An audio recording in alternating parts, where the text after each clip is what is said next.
Bueno, antes que nada, es un gusto nuevamente estar aquí con todos ustedes. Hoy me tocó estar fuera, hoy no estoy en las instalaciones del INSABI, hoy no me tocó café.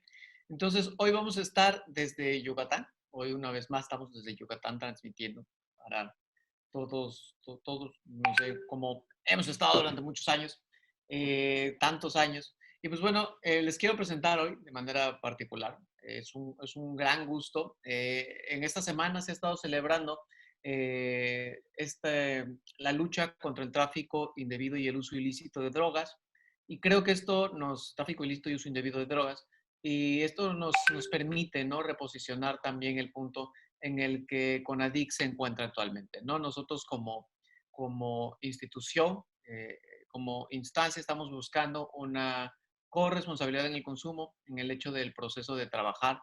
Pues no somos la estrategia de política prohibicionista de antes, sino con un espacio un poco más regulador y de trabajo, ¿no? No es que esté mal consumir drogas, está mal consumirlas de forma no correcta y los daños que vienen secundarios a esto. En este proceso, invitamos a una de las personas más expertas en este punto, Fanny Pineda, de CONADIC, trabaja en el área de reducción de daños y hoy nos va a presentar precisamente esto, reducción de daños, para que esta visión y este concepto sobre el consumo pueda ser parte de nuestra vida. Y digo, porque es parte también de nosotros como institución. Y pues bueno, Fanny, muchas gracias por estar aquí con nosotros. Hola, buenas tardes a todas y todos. Gracias, José, por la introducción y gracias al INSABI también por el espacio. No sé si podemos, por favor, gracias. Entonces, como decía José, esta semana estamos haciendo actividades sobre el Día Internacional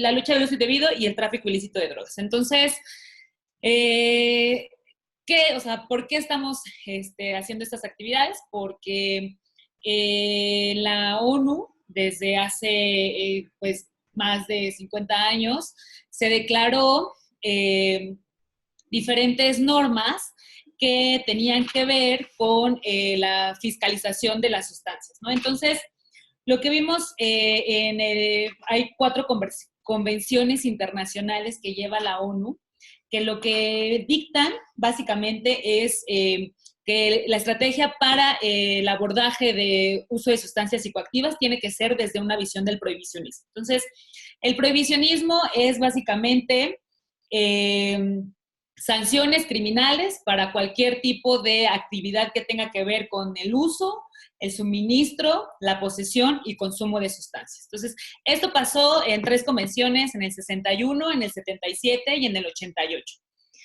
Entonces, desde esa época lo que hemos estado viendo es cómo el consumo de sustancias se aborda de una manera jurídica más que médica. Sin embargo, en el 2008, la misma ONU, en este marco de actividades, la ONU siempre, cada año, da a conocer el Informe Mundial sobre Drogas. Y este informe lo que hace es mostrar las estrategias para hablar sobre la demanda de consumo de sustancias en los diferentes países, ¿no? Entonces, cada país muestra las diferentes notas o acciones que hacen para esto. Entonces, hay países que pueden hablar sobre las penas de muerte que han tenido, porque hay países como, por ejemplo, Filipinas, en donde la aportación, el uso de sustancias y el transporte de sustancias es pena de muerte. Entonces, tenemos como todo este espectro, ¿no? En donde hay países que dicen cuántas muertes han tenido por delitos relacionados a drogas, hay países que hablan sobre la militarización de sus países, ¿no? Que haya más policías para el combate al consumo de sustancias, y otras visiones es hablar sobre el consumo, estadísticas de consumo en los países. Entonces, en el 2018, la misma ONU, 2008, perdón, 2008, la misma ONU lo que nos dice es que hay consecuencias no esperadas sobre este prohibicionismo. Entonces, estas consecuencias tienen que ver con el aumento de criminalidad, porque pues estas convenciones de la ONU como ustedes muy bien saben, lo que hacen es fiscalizar a las sustancias, ¿no? Entonces son prohibidas las sustancias, pero el que las prohíba no quiere decir que dejan de existir, sino se vuelven ilegales. Lo que pasa es que se vuelven más redituables, por lo tanto, el mercado negro es muy, muy atractivo, ¿no? Entonces, desde el 2008 la misma ONU está planteando el cambiar el abordaje en el consumo de sustancias psicoactivas y dejar le decimos en algunas maneras, de algunas formas, una visión drogocentrista, ¿no? En donde solo hablamos de fiscalizar sustancias, pero desde el 2008 con estas acciones que no tenían contemplada que pasaran, cambió a un sistema de salud. Entonces, es por eso que el abordaje en el consumo de sustancias psicoactivas ahora es parte de las acciones del personal de salud.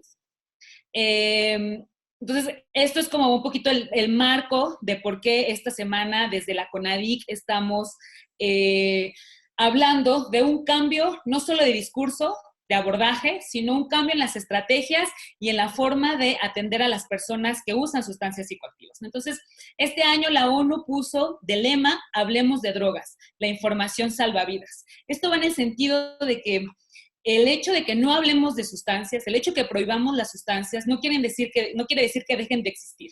Las personas siguen usando sustancias psicoactivas y lo hacen sin información, lo cual las vuelve mucho más peligrosas.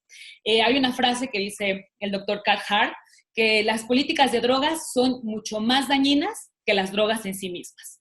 Entonces, a partir de esto, estamos cambiando este abordaje en el consumo de sustancias y siempre pensando en el respeto a los derechos humanos de las personas que deciden usar sustancias, ¿no? Recordemos que el uso de sustancias psicoactivas en México no es un delito. Entonces, las personas que deciden usar sustancias no están cometiendo ningún delito y tenemos que garantizarles el derecho a la salud. La que sigue, por favor.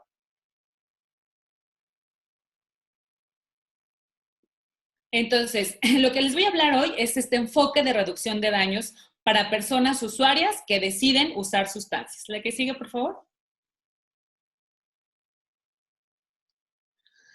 Entonces, en este sentido, un poco con lo que hacía de introducción, ¿por qué las personas usan sustancias psicoactivas?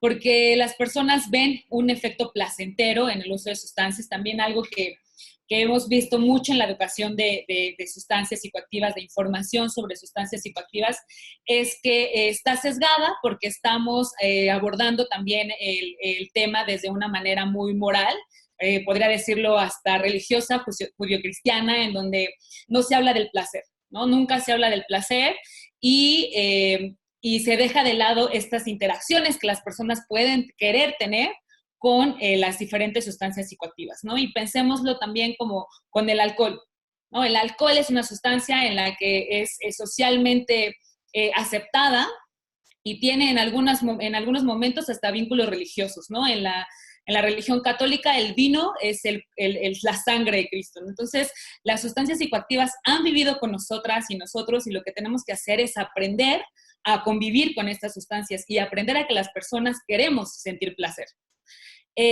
Porque puede aliviar un malestar emocional o psicológico, que en este caso lo puede hacer, o sea, el uso de sustancias puede llevar a un efecto terapéutico, ¿no? A que la persona se sienta bien en su entorno, ¿no? O sea, imaginemos a un joven que estudia en la universidad y tiene que transportarse 2 horas de casa a la universidad.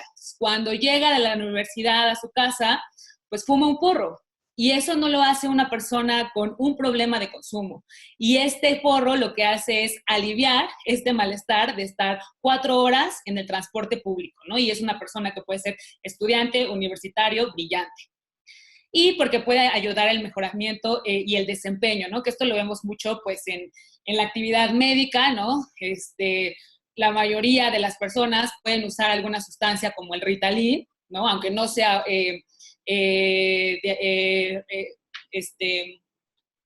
medicado, aunque no sea recetado, pueden las personas usar Ritalin para tener un mejor desempeño laboral, ¿no?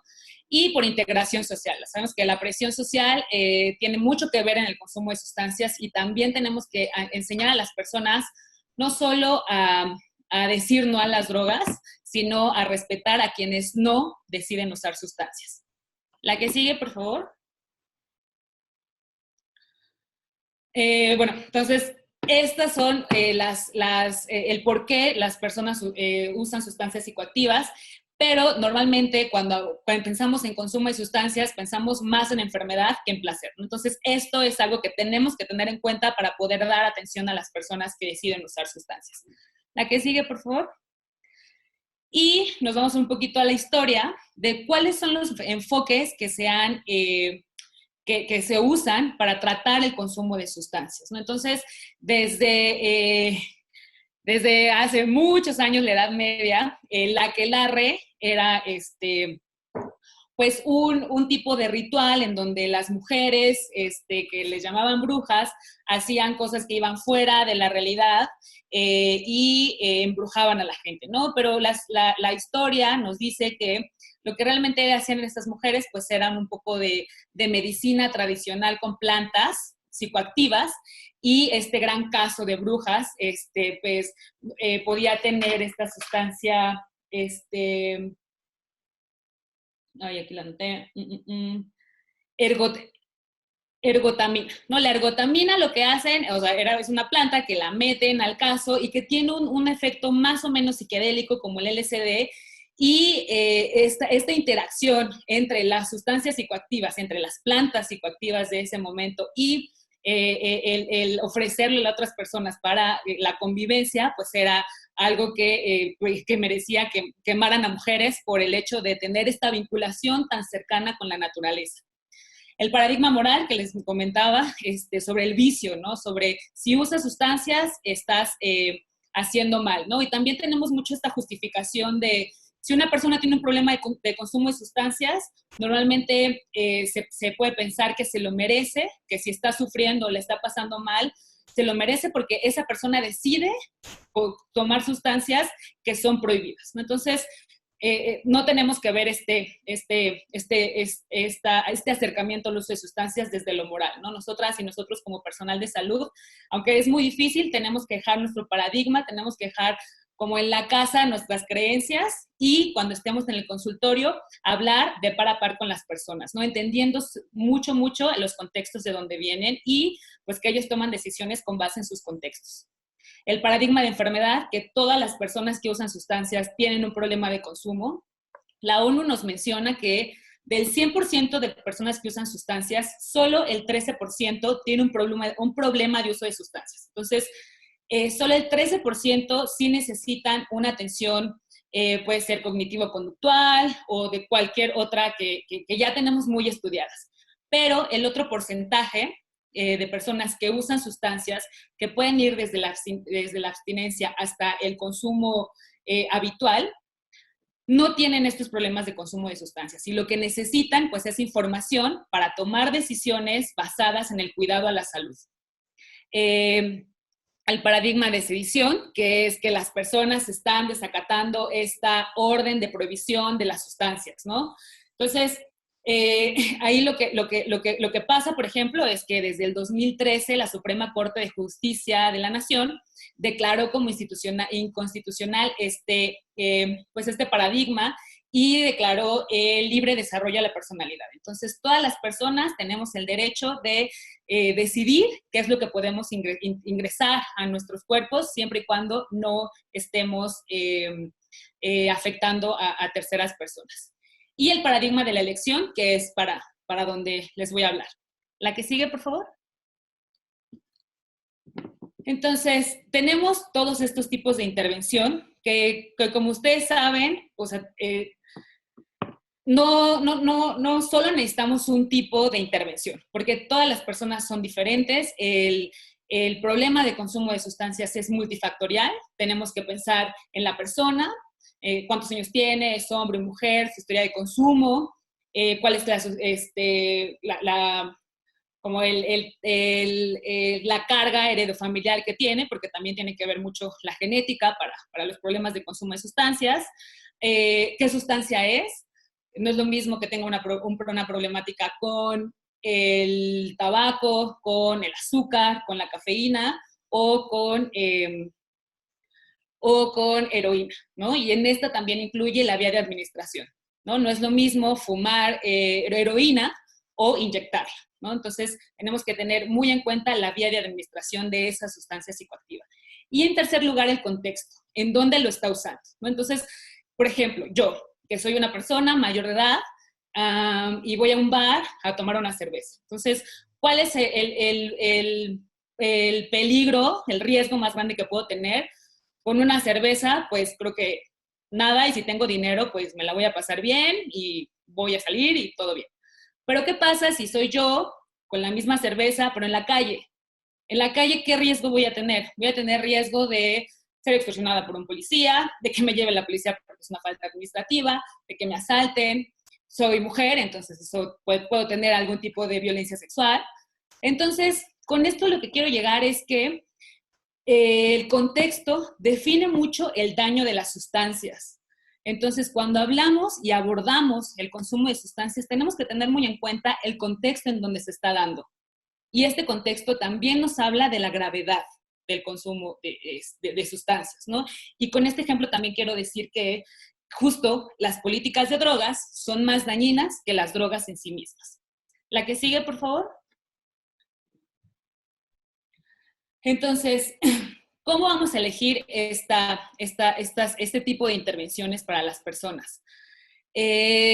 Todas estas intervenciones, desde el AA, la terapia cognitivo-conductual, etcétera, pues ya tienen cierto nivel de eficacia. Entonces, la intervención tiene que contar con todos estos aspectos que ya los he mencionado anteriormente, ¿no? Que son 3 pilares principalmente: la persona, la sustancia y el contexto, ¿no? La que sigue, por favor. Entonces, pues este planteamiento del cambio de la abstinencia, porque lo que buscamos ahora y lo que, pues justo se están haciendo bastantes investigaciones sobre la reducción de riesgos y daños, pues es porque lo que se buscaba siempre era la abstinencia, ¿no? Nosotros medimos nuestra efectividad de las terapias, ¿no? De las intervenciones, por cuántas personas llegan a la abstinencia. Y, por ejemplo, aquí en los 12 pasos tienen una efectividad de 15 hasta el 39%, que es la abstinencia total. Y las investigaciones nos dicen que, por ejemplo, los programas de 12 pasos ayudan mucho porque ayudan a tejer redes de apoyo. Entonces, las personas pueden disminuir los consumos de sustancias, pueden llegar a tener consumos de sustancias menos peligrosos simplemente por el hecho de pertenecer a una red de apoyo. Entonces, si nosotros midiéramos esta efectividad con una visión un poco más social y un poco más de integración social, tendríamos mejores números que si medimos únicamente la efectividad como abstinencia, ¿no? Una persona cuando deja de consumir es una persona que ya está curada o librada, ¿no? El que sigue, por favor. Entonces, y bueno, respecto a los 12 pasos, también, ¿por qué queremos también hablar de que no todas las personas están de acuerdo con esta noción de poder superior, ni tampoco en el caso de los 12 pasos, con la culpabilidad, ¿no? Como que te llevan a que tú como persona te sientas un poco culpable de tus consumos. Entonces, tenemos que las personas tienen estos derechos y pueden tener estos consumos que no son riesgosos, ¿no? La mayoría de las personas que consumen sustancias, pues, están en el closet, como así decirlo, porque el hecho de expresar que consumes alguna sustancia psicoactiva te puede llevar a perder tu trabajo, ¿no? Perder tu familia, o si eres una mujer con hijos, te pueden quitar los hijos por expresar que consumes algún tipo de sustancia. Entonces, queremos quitar este sesgo moral que existe en la toma de decisiones de las personas, ¿no? O sea, la mayoría de las personas que usan sustancias, pues tienen una familia, trabajo, pagan impuestos y la vida va bien, ¿no? No necesitan esta atención pues psicológica o psiquiátrica. Bueno, era lo que les decía, ¿no? Lo que requiere la abstinencia absoluta, solo es, por lo menos el 80% de los casos en tratamiento no lo logran, justo porque estamos solo pensando en esta abstinencia. La que sigue, por favor.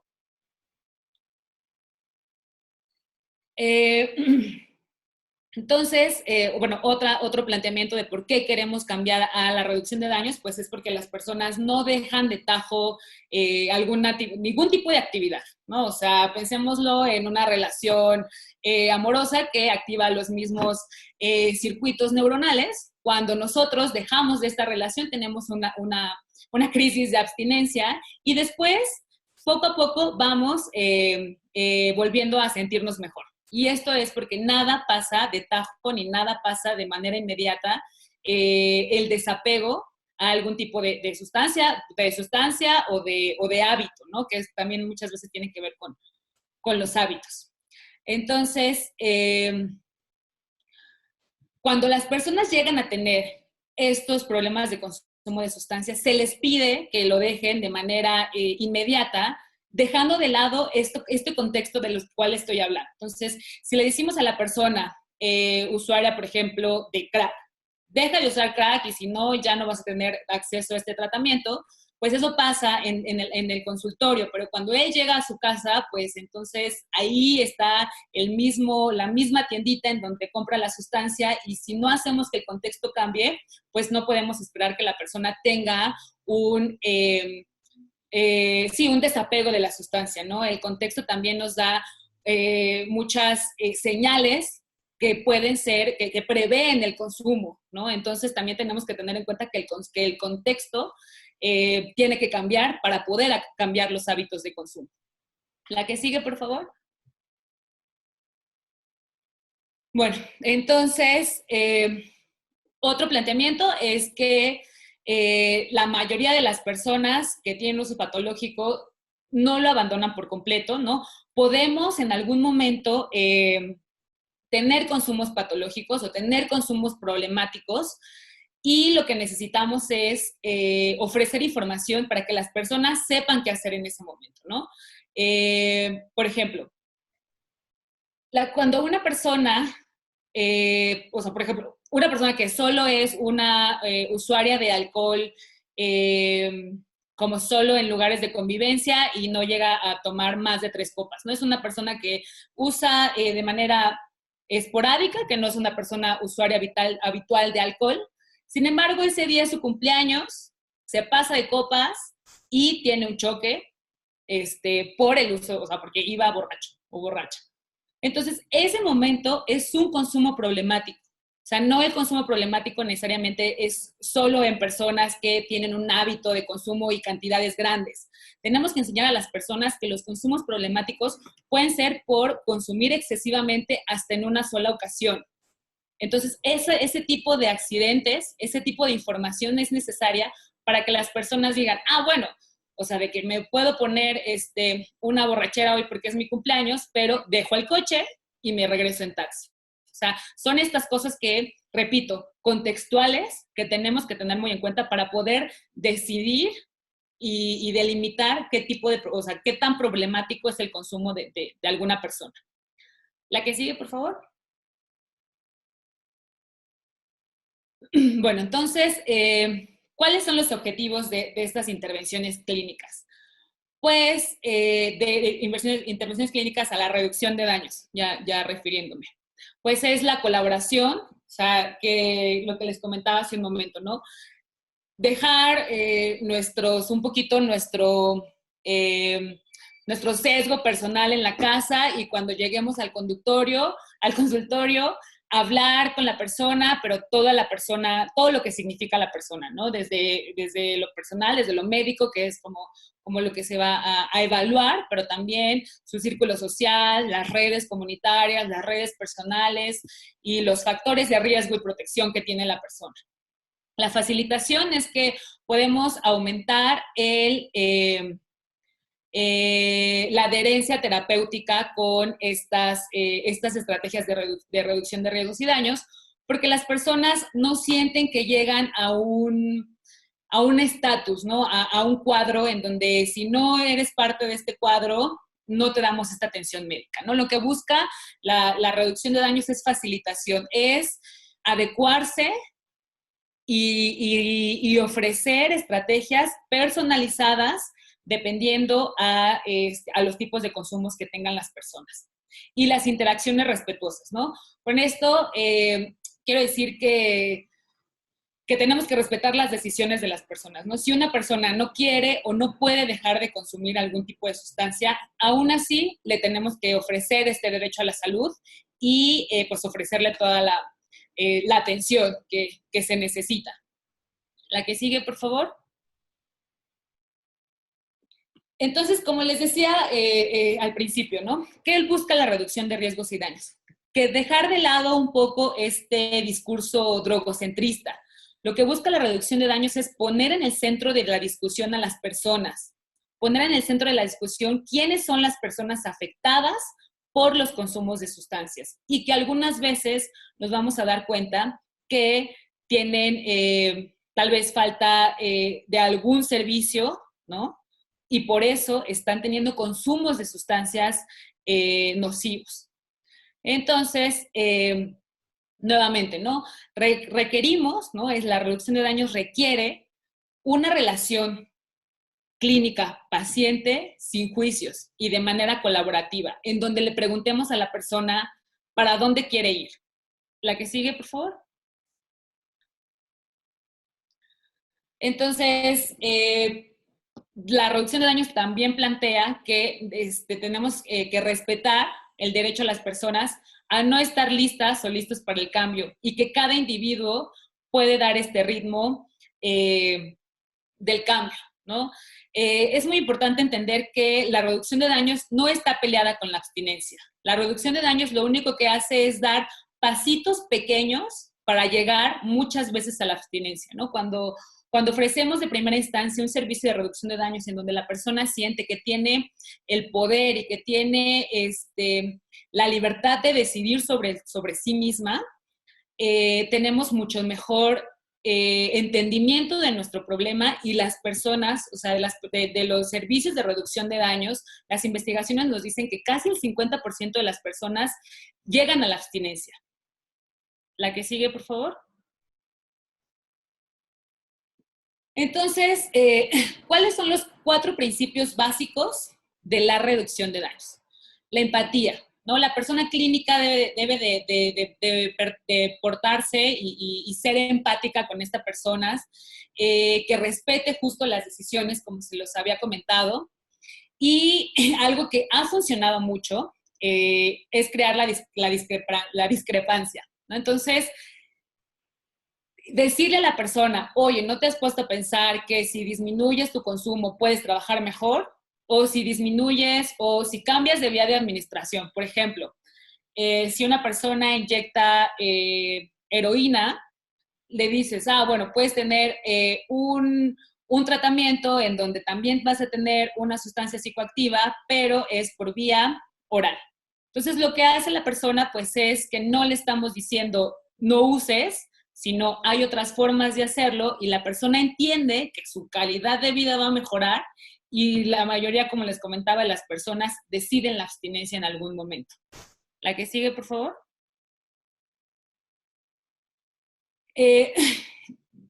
Otra parte importante, otro principio importante es el giro a la resistencia y evitar la discusión.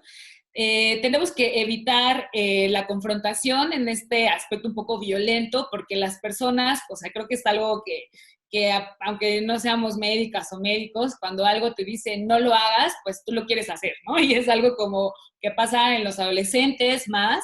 Entonces, si nosotros ponemos esta pared, pues podemos hacer que la persona decida no seguir yendo al servicio de salud y que esta persona decida no tener un cambio, únicamente por el hecho de nosotros mostrarnos como si queremos decirle cómo vivir su vida a las personas. La que sigue, por favor. Y el último principio es fomentar la autoeficacia. Entonces, todas las personas tienen fortalezas que nosotras, como servicio de salud, tenemos que darles a conocer, tenemos que hablarles que esas personas pueden hacer las cosas, cuáles son las opciones buenas que tienen, cuáles son las cualidades que tienen esas personas, porque en en este momento tan frágil en el que están pasando cuando tienen un consumo de sustancias problemático, muchas veces las personas se quedan como en un sentido de estar mereciendo lo que les pasa por pues por este sesgo moral y por cómo nos han enseñado el hablar de sustancias psicoactivas. Entonces, si quitamos la culpa de las personas y decimos a las personas que no es su culpa y que puede aprender a convivir con las sustancias y puede aprender a tener interacciones y a tener relaciones diferentes con las sustancias, esa persona va a disminuir el consumo problemático y muy probablemente va a llegar a la abstinencia. La que sigue, por favor. Bueno, entonces, ¿qué es en sí la reducción de daños? Entonces, son políticas, estrategias, intervenciones que van desde un uso más seguro, pasando por el uso controlado hasta la abstinencia. Entonces, poner en el lugar a las personas en el lugar que se encuentran. No era como el molde que queríamos, que les estaba explicando, ¿no? O, por ejemplo, la reducción de daños lo que busca es que hacer moldes específicos para cada uno, ¿no? La abstinencia solo muestra un molde. Y la reducción de daños lo que busca es hacer muchos moldes diferentes para abordar los diferentes usos de sustancias de las diferentes personas. La que sigue, por favor.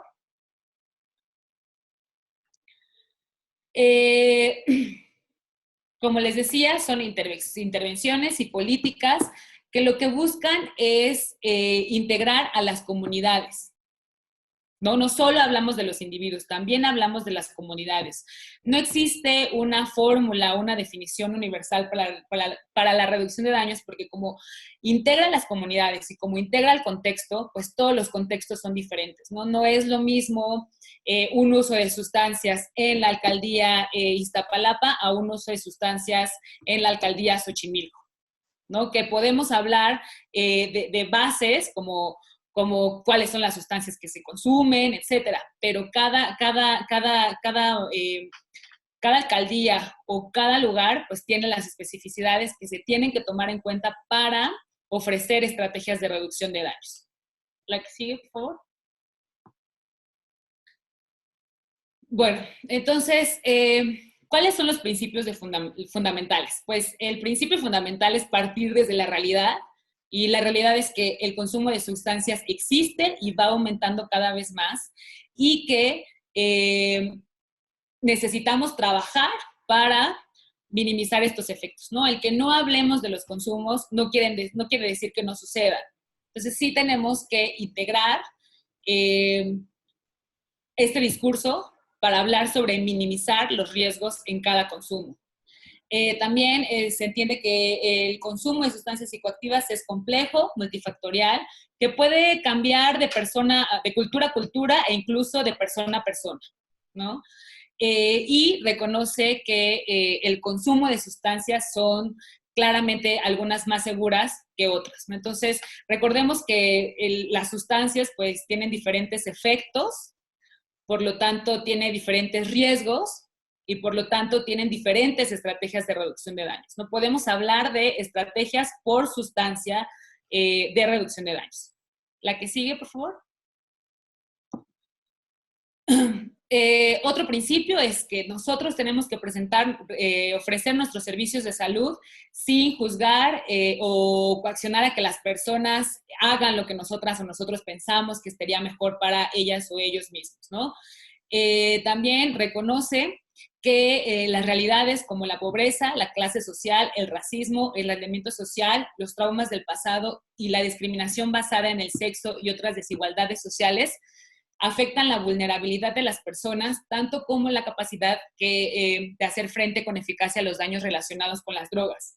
Que esto es lo que les estaba mencionando hace un momento también, ¿no? O sea, cuando nosotras y nosotros hablamos de poblaciones clave, pues a veces el consumo de sustancias es lo que menos le afecta, ¿no? Pensemos en una persona en situación de calle, ¿no? Pues sí, consume inhalables, tal vez, y tal vez demasiados, pero esta persona está usando esta sustancia para sobrevivir. Entonces, lo que tenemos que hacer es primero pensar en su contexto antes de pensar que debería de usar esa sustancia. Que debería de dejar de usar esa sustancia, ¿no? Primero tendríamos que acomodar este contexto y después pensar en que deje de usar la sustancia. La que sigue, por favor.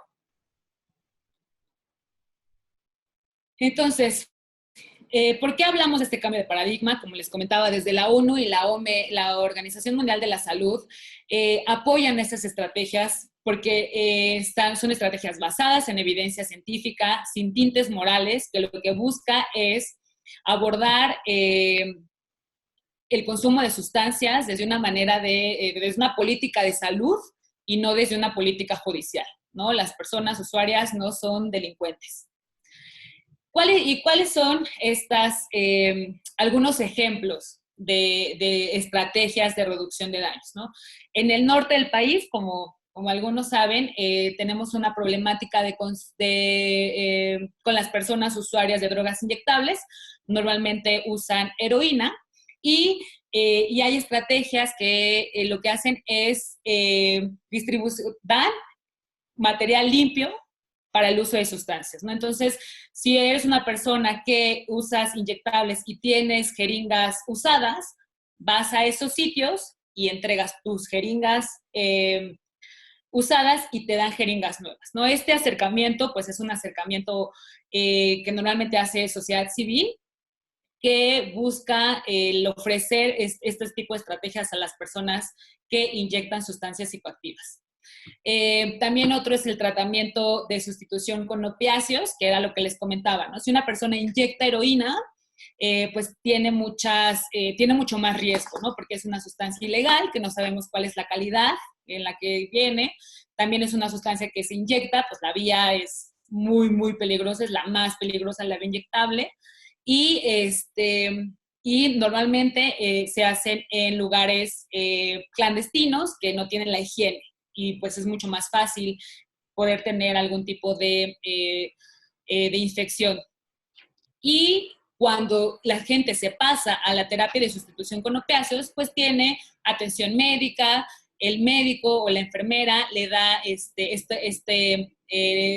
la metadona y la persona ya no inyecta drogas, ahora la usa por vía oral, igual tiene un efecto psicoactivo, igual es una sustancia psicoactiva, pero al cambiar el contexto y la dosis y la vía de administración, esta persona tiene muchísimos menos riesgos al consumir sustancias psicoactivas.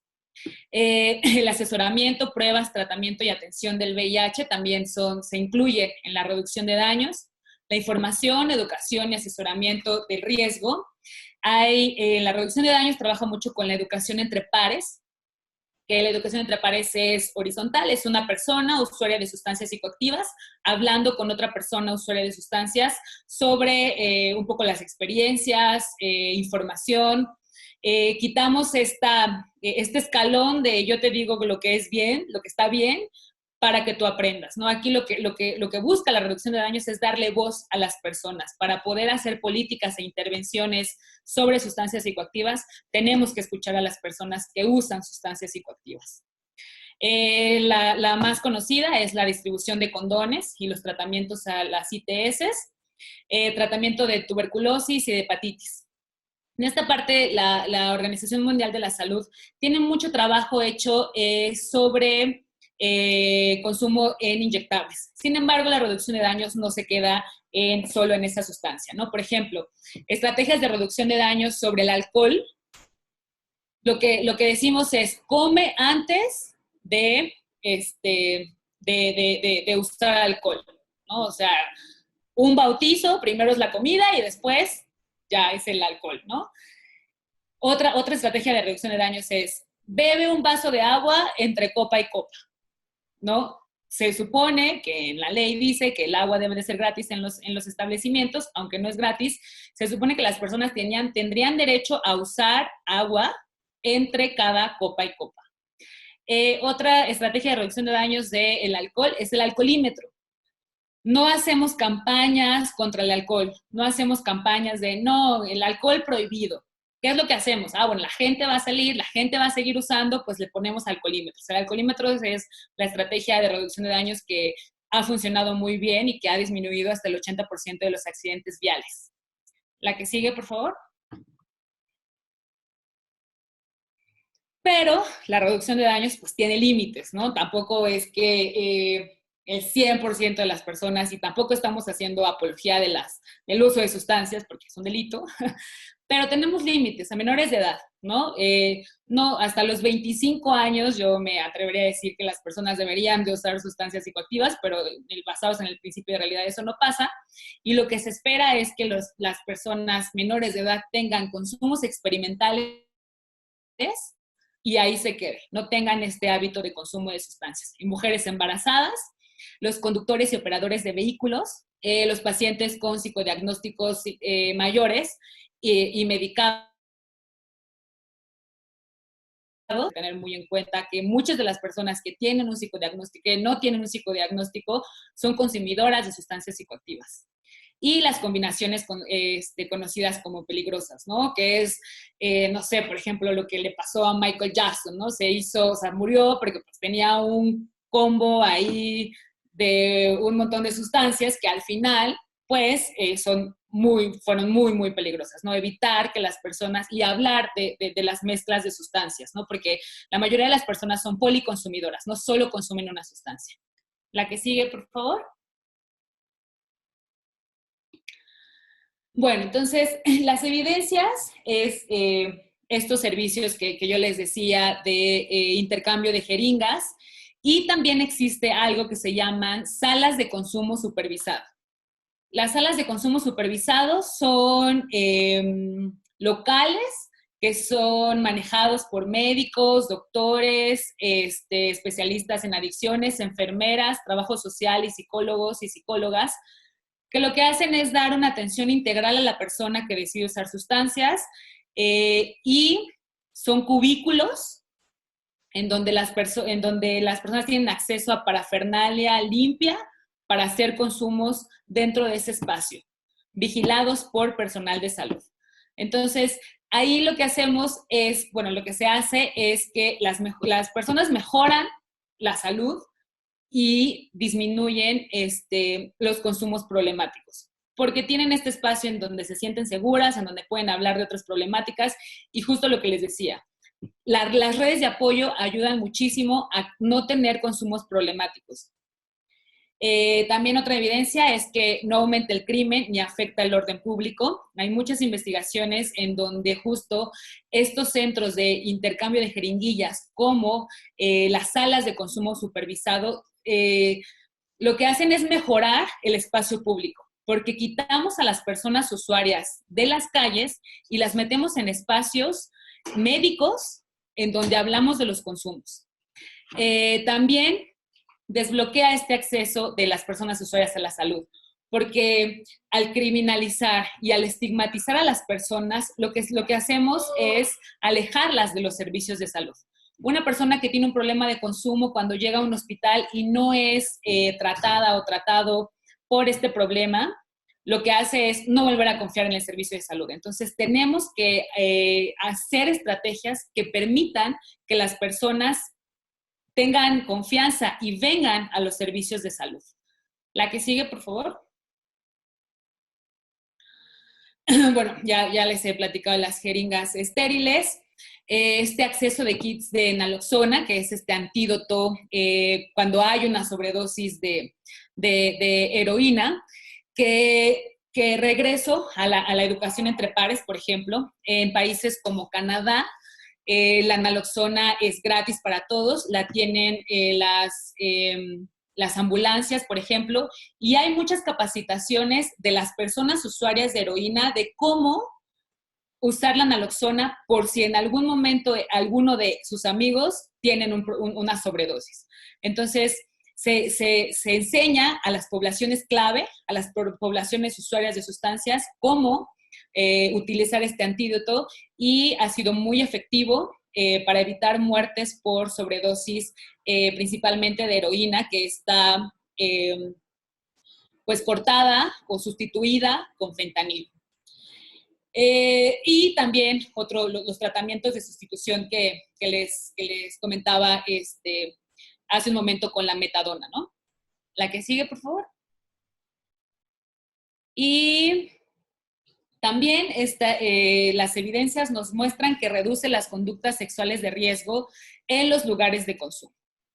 ¿Por qué? Porque damos información sobre consentimiento, se da información sobre la toma de decisiones y el respeto a las personas. Entonces, eso también influye en las conductas sexuales, ¿no? Tenemos que hablar de consentimiento en el uso de sustancias y en relaciones sexuales. También reduce las extorsiones y el encarcelamiento por delitos contra la salud. Al sacar a las personas de este estigma, al dejar de criminalizarlas, se le da la orden, o también los policías entienden, que el uso de sustancias no es un delito. Las personas lo que necesitan es atención médica, no un policía para que les ayude a hablar de sus consumos. La que sigue, por favor. Y ya, es todo. Entonces, este ejemplo, como lo quise hacer un poco más de inyectables, que es la estrategia de reducción de daños, la que más hablamos. Sin embargo, como les comenté, estas estrategias van desde hacer redes comunitarias, ¿no? Desde hablar de la cafeína, de la ketamina y de cualquier tipo de sustancia, ¿no? Podemos hablar de reducción de daños en el consumo de azúcar, por ejemplo.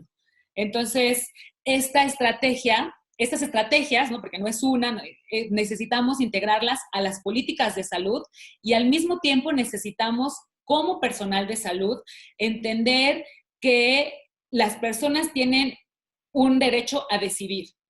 Y nosotras y nosotros como personal de salud tenemos el derecho de poder ofrecerles una mejor calidad de vida, tomando en cuenta la persona, el contexto y la sustancia. Gracias.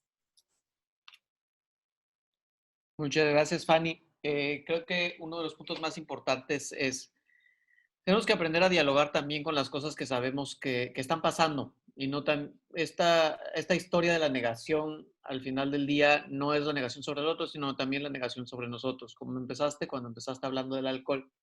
Yo creo que se decía, ¿no? Que hay estos memes que mencionan de que en México, cuando sales de la consulta médica, en todos los países te dicen gracias, doctor, menos en México, que te dicen, oiga, doctor, ¿y puedo tomar con este medicamento? Y creo que este es un punto muy claro, ¿no? O sea, a mí en alguna ocasión me han dicho, oye doctor, dicen, ¿no? Y ahora que estoy tomando estos medicamentos, ¿crees que pueda en mi cumpleaños tomarme un éxtasis? Y es así como son retos que no nos habían planteado antes los pacientes. Son retos que en la población no se encontraban. Y a ciencia cierta, si es el consumo por única ocasión que va a tener mi paciente y está tomando psicofármacos, no hay más riesgo. Y ese es un punto muy particular. O sea, tenemos que saberlo. Y creo que esto es un punto que nosotros hemos decidido no saberlo para no meternos en problemas. Porque es más fácil decir, no, no lo hagas, está mal. Entonces, a ciencia cierta, creo que la reducción de daños no es una teoría permisiva, sino es una teoría de cuidado, de corresponsabilidad. Y en este contexto, trabajar como corresponsables implica que no somos papás de nadie, implica que somos tratantes que están buscando la salud de alguien más. Entonces, en este punto, como mencionaba Fanny, usar antiderrapantes es prevenir el daño, voltear y los semáforos parten de la reducción del daño, pero creo que específicamente trabajar en este punto, o sea, hay medidas y hay niveles, ¿no? Habrá puntos de reducción de daño que se encarga el individuo, puntos de reducción de daño que se encarga la comunidad cercana, en este caso la familia, la escuela, los amigos, y hay puntos que se encarga la comunidad, pero sobre todo hay puntos en que se encarga el contexto global, ¿no? El contexto macro, que en este caso es CONADIC. Y creo que es importante que nosotros nos vinculemos a esto. O sea, si por alguna razón hay una ley de regulación de una sustancia, no significa que nos están dando permiso de consumirla, significa que no nos están penalizando ni culpabilizando por esto. Y es importante que sepamos que al final las sustancias no se regulan porque alguien te diga que no lo hagas. O sea, lo hemos sabido siempre. O sea, es como esta historia en México, ¿no? O sea, hay muchas cosas que no son legales que se consiguen en internet y que se consiguen así como, mira, te paso el contacto, que me pasó un contacto, que me pasó un contacto, para que lo puedas consumir. Y creo que pecaríamos de inocencia pensando que esto no ocurre simple y sencillamente porque digamos, por favor, no lo hagan. No salgan ahora que tengan que hacer en esta pandemia por COVID, no salgan porque no está bien. No, pecaríamos de inocencia, pero también tenemos que hacer responsable al que empieza a hacer esto para que se cuide a sí mismo. Creo que apostamos por esto, apostamos por el trabajo con la gente, apostamos por el trabajo para que la gente pues, es que a veces vivir también es difícil. Y yo creo que en este contexto la gente busca cosas para vivir de una manera menos difícil. Y a veces lo importante, pues no es que de repente alguien quiera utilizar, no sé, algo para vivir de una manera menos difícil. Lo que nos interesa a nosotros como médicos es que la persona no se dañe. O sea, no va a haber una ola de padecimientos derivados de que, pues, no sé, hayamos cambiado nuestra visión. No, yo creo que nos va a permitir que la gente busque más fácilmente ayuda porque no se sienta estigmatizada por el hecho de que consume. Es muy probable, no sé, en algunos lugares, me tocó trabajar un poquito con algunas personas en condición de movilidad en Estados Unidos y ellos, por el temor a ser deportados, nunca buscan ayuda, para nada. Bueno, es más o menos la misma historia. Queremos que la gente busque ayuda y que busque ayuda porque se siente parte de ese sistema y sabe que la red le va a responder en el momento en que llegue a ella. Pues bueno, vamos a dar espacio por si exista alguna pregunta. Vi una pregunta, pero no sé si la captó Jesse o el doctor Molina. Sí, sí, Doctor Molina doctor chiquito. Mendoza. No el doctor Molina grande, el doctor Molina chico. Así es, doctor. Sí, aquí ya tenemos varias preguntas del chat de Vianey Maldonado. Bueno, igual le recordamos a los participantes que pueden hacer sus preguntas en el chat o levantar su mano y nosotros les activaremos su micrófono. Aquí ya tenemos una pregunta de Vianey Maldonado que dice, si la persona que consume drogas está embarazada, ¿cómo sería su tratamiento para que tenga la abstinencia? Y si su abstinencia tiene que ser inmediata. Muchas gracias.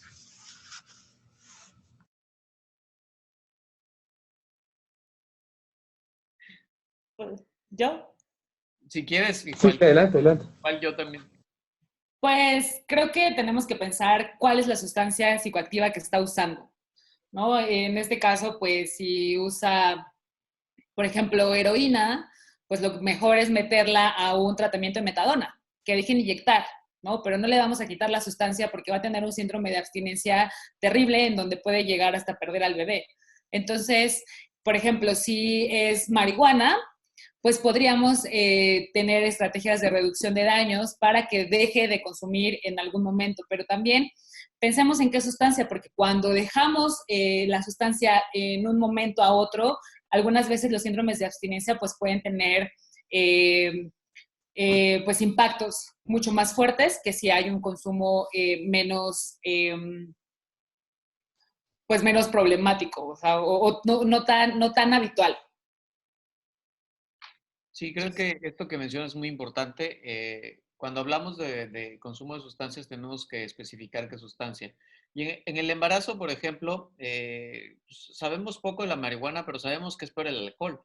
O sea, en verdad es peor consumir alcohol durante el embarazo, pero también no es lo mismo que de repente se echó una copa para brindar en el cumpleaños de su papá, que se la pasó bebiendo todo el embarazo, ¿no? O sea, creo que tenemos que ser claros sobre el hábito de consumo. Fíjate que hay un punto aquí que me parece muy importante de definir.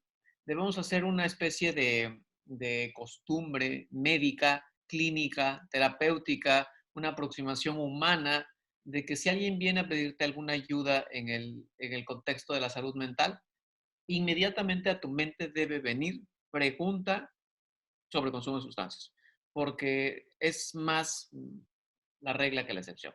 Creo que es muy importante que nosotros aprendamos a hacer un interrogatorio y no únicamente como fuma o bebe, porque es como a lo que nos acostumbraron, ¿no? O sea, yo todavía pertenezco a la generación de fuma, bebe, no, usa alguna otra droga y ya, fin. O sea, y ni siquiera es como que esperabas una respuesta positiva, ¿no? O sea, bueno, o afirmativa. O sea, la idea es, la gente ahora, no sé, o sea, yo he tenido pacientes que han sido usuarios de 13 sustancias, o sea, hay demasiadas sustancias y hay que preguntarlas, porque cada una tiene una situación muy particular. Entonces, particularmente con las embarazadas cuya situación es de, pues, no sé, de gran cuidado, yo creo que la importancia de la psicoeducación también dependerá de la sustancia, pero es uno de los puntos más importantes.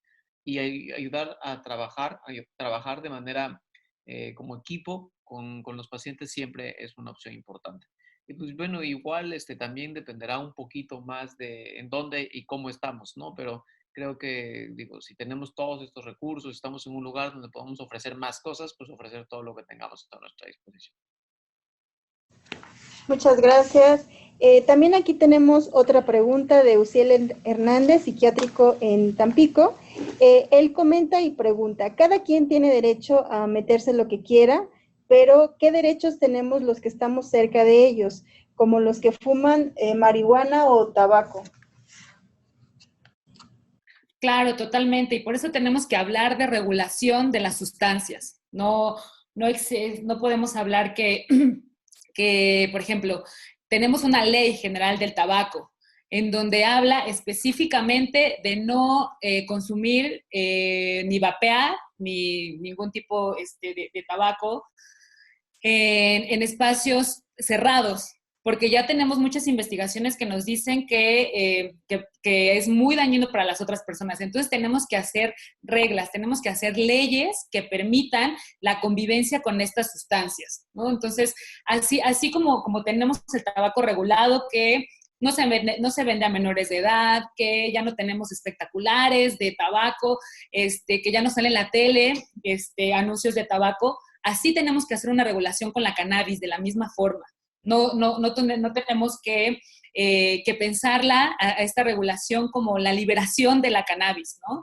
Al contrario, tenemos que pensar y tenemos que hacer muy bien esta legislación en donde permita que los jóvenes no tengan acceso a estas sustancias y que las personas que deciden usar esta sustancia no afecten a las terceras personas. Entonces, por eso es muy importante también desde aquí la CONADIC estamos impulsando mucho la ley de tabaco, porque es muy importante el respetar los espacios de convivencia y no afectar a las otras personas por nuestras decisiones. Sí, creo que ahí vale mucho la pena que este punto que no tenemos que confundir, ¿no? En algún momento dado dice los derechos de unos y de otros. Yo creo que las políticas públicas deben abarcar todos estos puntos. En esto igual, o sea, digo, y esto es solo en la parte del tabaco, ¿no? Independientemente de lo que sea, creo que es importante que sepamos que incluso también las políticas de no fumar en espacios cerrados son parte de la reducción del daño. O sea, creo que es importante que veamos que estamos hablando de lo mismo, solo tenemos que tener una posición de creación, una posición de sumar. O sea, nosotros sumamos a partir del hecho de saber que yo no puedo fumar en un lugar cerrado donde hay alguien que pueda decidir no fumar. Y esto debería estar presente en mi mente siempre.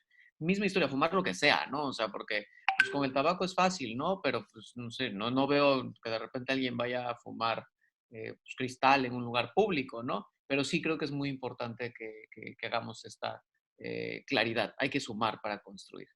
Mira, Eden Sánchez tiene levantada la mano. No sé si quieras que le permitamos hablar. Sí, adelante, adelante, por favor.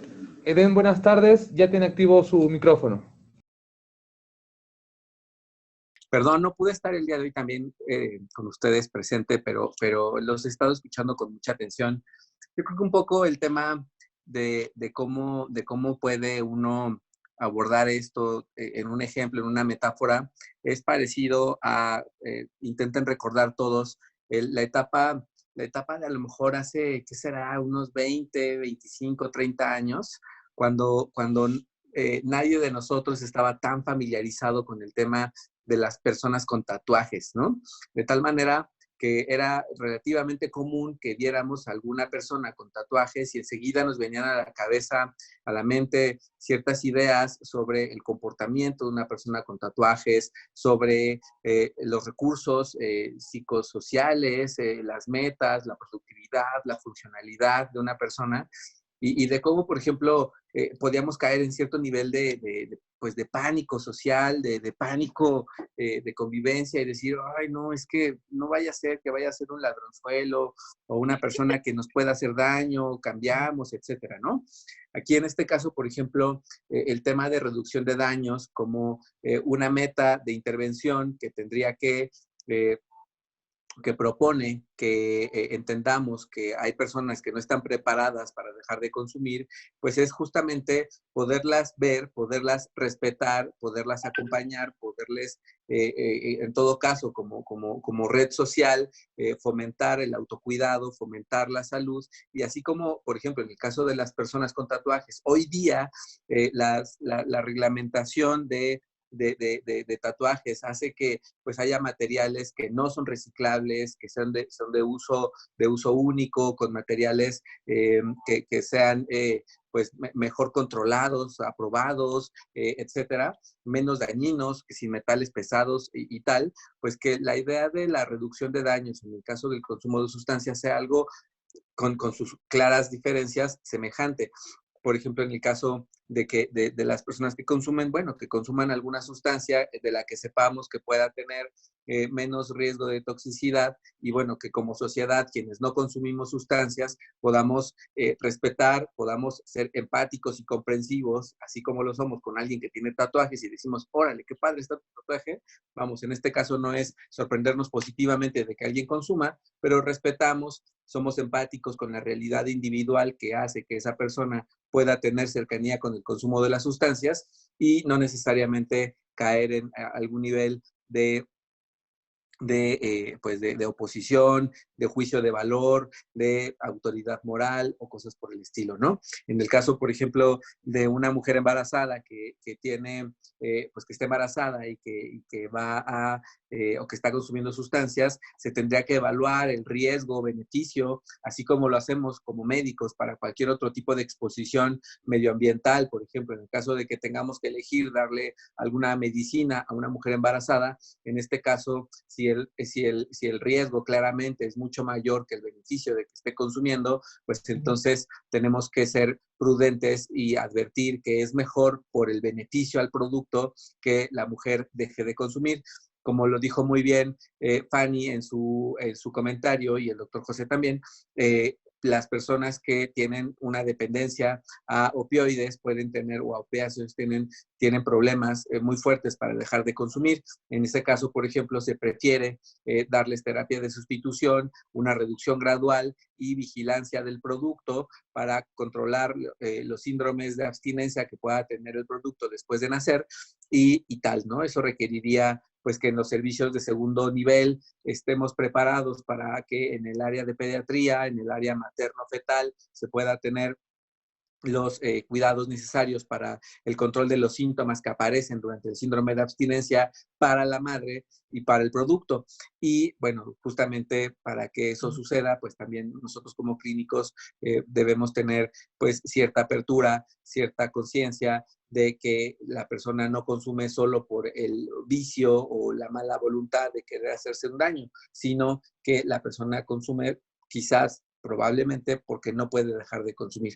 Y entonces, ese es el caso de las mujeres embarazadas. Y lo de cómo abordar a alguien que pues tenga que respetar nuestros derechos como no consumidores, bueno, lo contestó muy bien Fanny respecto a la regulación. Y por otro lado, pues a veces ser empáticos, comprensivos y solamente si no estamos de acuerdo, pues no necesariamente juzgar y más bien comprender que las cosas se dan en cierta forma por factores de riesgo en las personas y que pues en todo caso nosotros tenemos que funcionar como un factor de protección, como poniendo atención, como siendo cercanos afectivamente, como tratando de seguir mostrando atención y ayuda para que las personas puedan buscar un tratamiento. Listo, era todo. Muchas gracias. Que tengan linda tarde. Muchas gracias, doctor Eden Sánchez. Aquí también tenemos otro comentario, una pregunta de Selene Stephanie que dice: muy buenas tardes, muy cuestionable este tema, ya que bajo la influencia de algún tipo de droga, la persona no es capaz de respetar los derechos de los que nada tienen que ver en su decisión. Muchas gracias. No sé si igual alguien quiera comentar algún punto de esto, pero vuelvo a la misma historia. Estamos a favor de la reducción de daños. Y la reducción de daños también es precisamente eso. La reducción de daños implica que nosotros tenemos que aprender desde el momento que la persona, desde antes de decidir consumir, sepa lo que va a pasar. No que nosotros castiguemos a la persona por lo que hace, porque creo que esto es uno de los puntos, particularmente los que nos dedicamos a la salud mental. Tenemos que aprender más de lo que pasa. Y no significa que lo tengas que vivir en primera persona, también creo que es importante de saber, pero creo que es importante que nosotros no seamos el sitio del estigma. Particularmente la persona que llega al consumo de sustancias no llega por una sola circunstancia y muchísimo menos es una decisión única. Es una situación que ocurre a través de muchos factores y creo que es importante que nosotros identifiquemos esos factores y para eso tenemos que trabajar con la gente. Y para trabajar con la gente debemos evitar el estigma. Creo que esto es uno de los puntos más importantes que debemos como tener dentro de nuestra visión como servidores públicos y como gente que se dedica a la salud. Sí, si me permites también complementarlo, José, yo diría que pues por este, lo voy a decir tal cual, también hay que tomarlo con reservas, no se trata de hacer desafíos de opinión.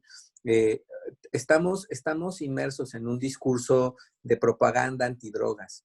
Justamente es parte de este recambio generacional que necesitamos, con un cambio de discurso en el que nos preocupamos por las personas más que por las drogas como tal.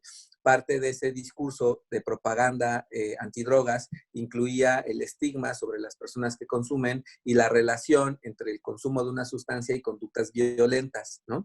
En este caso, por ejemplo, tenemos también que considerar que, aunque sí es real que haya una proporción de las personas que consumen sustancias que puedan incurrir en conductas violentas o delictivas, de todos modos, la gran mayoría de las personas que tienen experiencias de consumo de sustancias no lo son.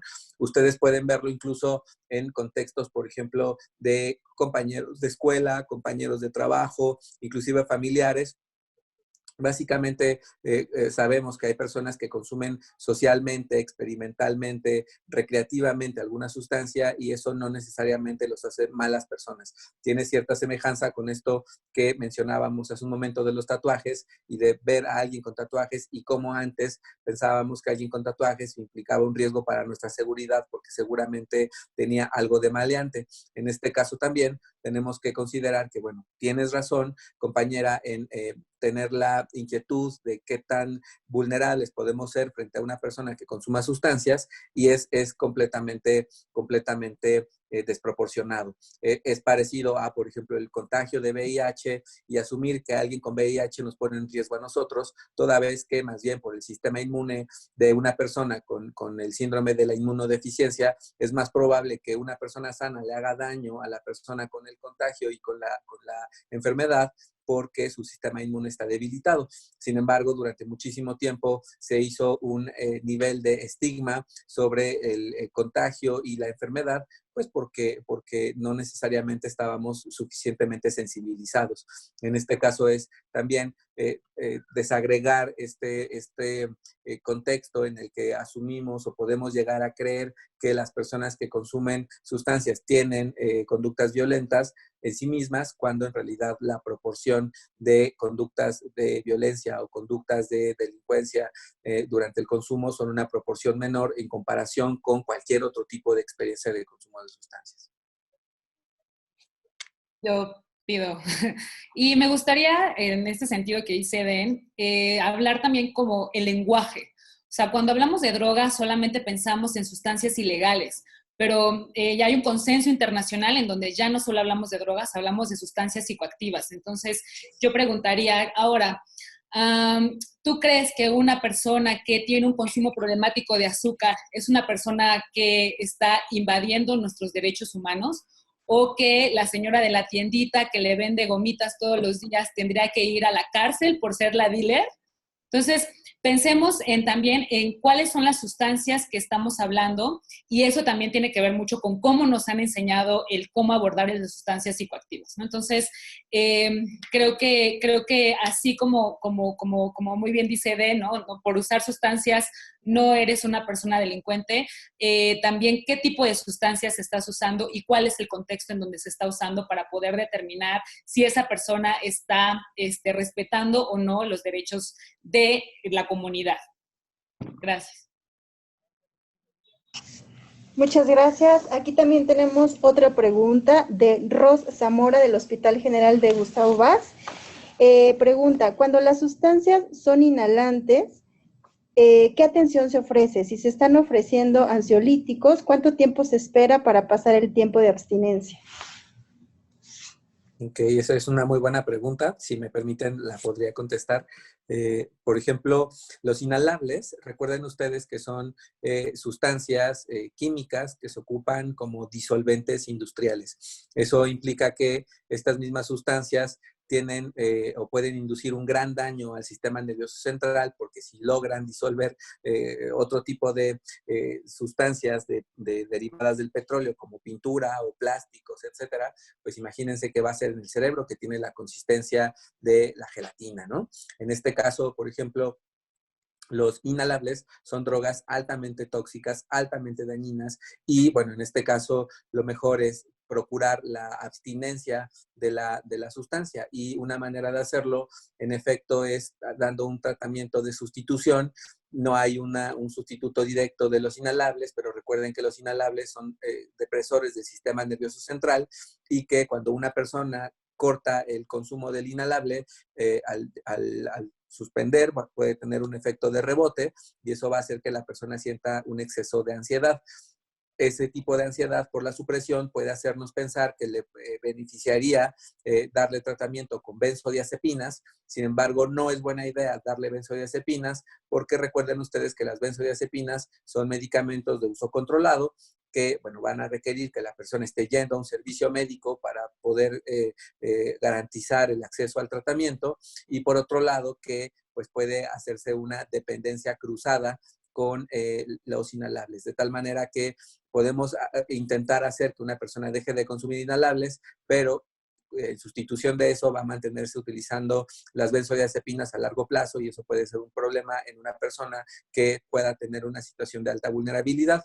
En este caso, por ejemplo, lo que más recomendamos es el uso de antiepilépticos, compañeros, antiepilépticos. ¿En qué dosis? Acuérdense que los antiepilépticos tienen márgenes terapéuticos que pueden ir dependiendo de cada medicamento en dosis variables, y en este caso, por ejemplo, algunos como el valproato de magnesio, si tienen dosis calculadas por miligramo de peso, bueno, por kilo de peso más bien, miligramo por kilo de peso, y en este caso, por ejemplo, podría ser dar, si me permiten dar una recomendación, valproato de magnesio, dar oxcarbazepina, dar topiramato, dar incluso la misma carbamazepina. No nos gusta tanto porque es un autoinductor enzimático, pero pues sí puede ser un recurso, valproato de magnesio, oxcarbazepina o topiramato. Y en estos casos, por ejemplo, el tratamiento va a durar el tiempo en el que las personas puedan mantenerse en abstinencia y tener un proceso de recuperación. En el caso de un modelo de reducción de daños en el que la persona no puede dejar de consumir, recuerden ustedes que pues una parte importante de los usuarios de inhalables fuertes que justamente no pueden dejar de consumir son personas que están en situación de calle, personas que están en situación de alta vulnerabilidad y de marginación psicosocial. En este caso, una medida de reducción de daño para las personas en estas condiciones tendría que ser garantizar o intentar garantizar un volumen más o menos consistente de alimentación, de ropa o de entorno de protección para que la persona no tenga que vivir en situación de calle. Higiene personal, cuidado a la salud, etcétera. Sí, muchas gracias. También tenemos un comentario de María Angélica Munibe Guevara. En ocasiones, cuando se cuestiona o se insiste demasiado, el usuario se siente invadido y por tanto evade el sistema de salud. No es siempre tan fácil acceder a esta información. Y también acaban de poner un comentario, Carmen Jardón. Ella comenta: la ponente menciona que cada quien puede consumir lo que desee y no es delito, pero ¿qué pasa con el abuso de personas adictas que por la necesidad de las drogas llega a todo con tal de conseguir las sustancias? Pues, como les mencionaba, del 100%, la ONU nos dice que del 100% de personas que usan sustancias, solo el 13%, muy poquita gente, tiene un problema de consumo. Entonces, a esa gente sí tenemos que darles estas estrategias, esta atención terapéutica, esta atención incluyente, ¿no? Porque sí pueden llegar a tener estas faltas administrativas o hacer cosas ilegales por el hecho de conseguir la sustancia, ¿no? Pero nuevamente vuelvo a comentar. Para poder determinar esto, y recordando que la ONU dice que es menos del 13% de las personas que usan sustancias, tenemos que pensar también en el contexto, en dónde se está dando, quién es esta persona que está robando, ¿no? Tal vez es una persona que no roba solo por el uso de sustancias, es porque no tiene otro tipo de trabajo o porque no tiene para comer, etc. Entonces creo que tenemos que tener esta visión de los 3 pilares que les comentaba, ¿no? La sustancia, el contexto y la persona, para poder determinar el nivel de problemática que tienen el consumo, ¿no? Pero ya tenemos muchas estrategias para poder tratar este tipo de consumos problemáticos. Creo que otro punto que es importante mencionar es la suma de estigmas. Cuando nosotros nos estamos enfrentando al paciente con adicciones, generalmente como que le estamos cargando todo a un solo tema, ¿no? Entonces creo que tenemos que ir aprendiendo en este terreno el análisis como espectral del problema. O sea, una persona que consume sustancias no significa que únicamente consume sustancias. Hay otra serie de circunstancias que vienen asociadas también en cada individuo. Habrá quien no tiene ninguna otra para el cual probablemente consumir sustancias no sea ningún riesgo. Habrá aquel otro que sí, que va a tener otra serie de condiciones que significa que va a ser más riesgo, ¿no? Entonces yo creo que ahí, como bien mencionas en un punto, Fanny, es importante llegar al proceso de decisión ya en forma individual para poder determinar ya en forma individual cuál es cada uno de estos casos. Pero creo que en el proceso de la suma de estigmas, esta idea de generalizar también un poco el hecho de que el que consume es así. Ya estamos partiendo del estigma. O sea, al final del día, creo que lo que tenemos que hacer es, estoy trabajando con una persona y antes que todo, debe ser ese el centro de mi abordaje. O sea, no puedo ir partiendo de que el centro de mi abordaje es lo que yo pienso que la persona es, no, sino lo que yo voy conociendo de lo que la persona me va diciendo. Y la forma más correcta para podernos presentar a eso es brindar esta apertura, ¿no? Permitirnos hablar de estos temas, conocer, porque cuando no conocemos del tema y decimos no, eso es estigma. Y eso también es tan importante como la discriminación a cualquier otra área, ¿no? No solo los tatuajes, sino a cualquier otra conducta, a cualquier minoría, sea étnica, sea sexual. Y esto es una falta contra los derechos humanos. Y creo que tenemos como obligación nosotros también que trabajar en eso. Siempre habrá un punto más como de riesgo en ciertas otras circunstancias. También soy libre de proteger mis propios derechos. Y creo que está bien, pero como servidores, como trabajadores de la salud, creo que tenemos que proveer de esta situación. No es una decisión personal, no es una opinión personal. Creo que todos los que nos dedicamos a la salud tenemos que brindar una salud de forma universal. Incluyente. Incluyente también implica esto. O sea, creo que es importante que nosotros partamos de que las consecuencias o las circunstancias que te llevan a un consumo no necesariamente son lo que nosotros estamos pensando y puedo darme la oportunidad de irlo conociendo con el paciente conforme vaya yo identificando cada uno de estos puntos. Déjame comentar nada más una cosa. Ah, bueno, no sé, ¿vas a decir algo? Sí, Sí, nada más un comentario, ah, perdón. Tenemos que tener mucho cuidado, como les comentaba en la presentación, de no criminalizar la pobreza, porque también estos comentarios pueden ser como pues estigmatizantes del nivel socioeconómico de donde las personas vienen.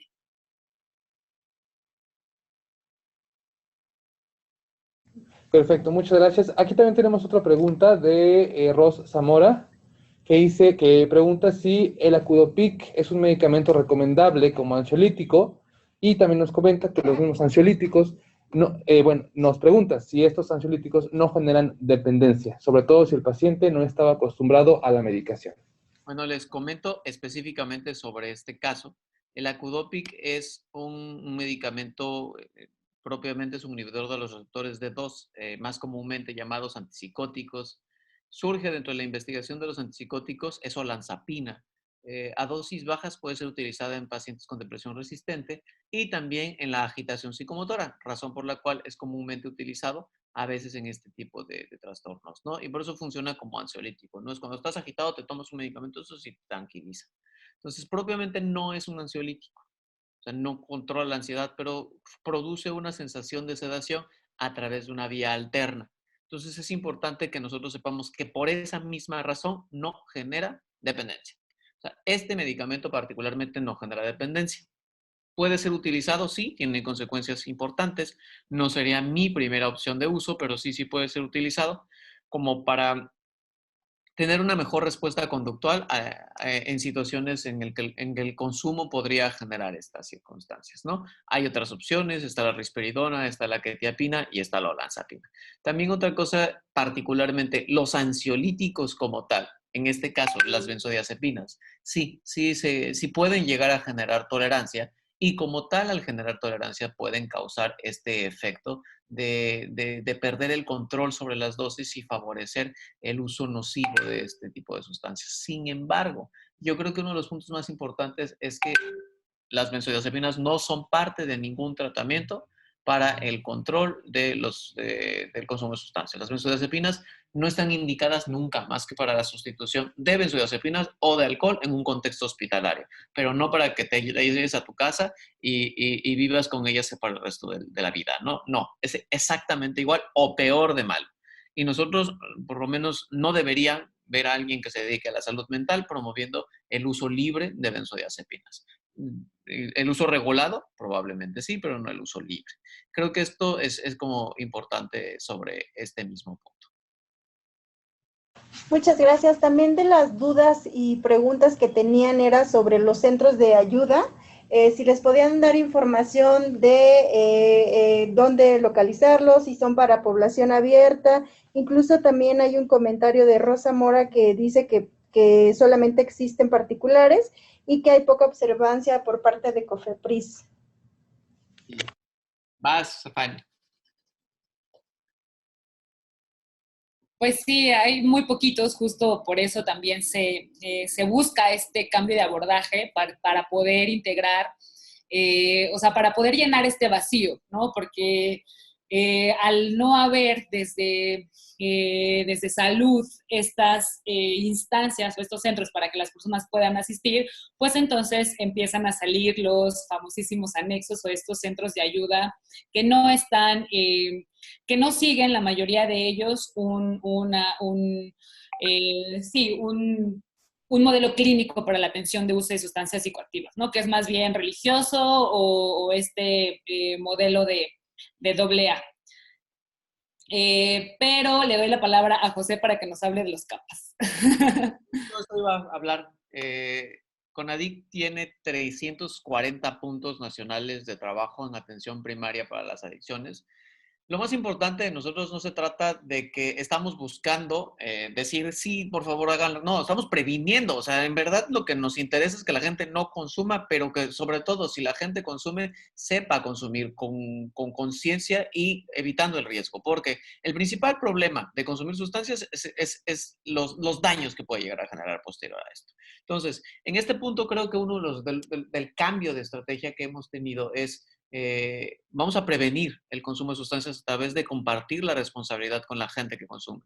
Y creo que también este punto es importante. Nosotros lo que tenemos que hacer es brindar una gran cantidad de información para que la gente pueda prevenir a través de conocer las implicaciones de lo que hace, la disminución de las consecuencias de esto. Entonces, tenemos 340 puntos, se llaman CAPA, Centros de Atención Primaria a las Adicciones, y creo que esto nos permite a nosotros acercarnos a, por lo menos, son 340, suena como si fueran mucho.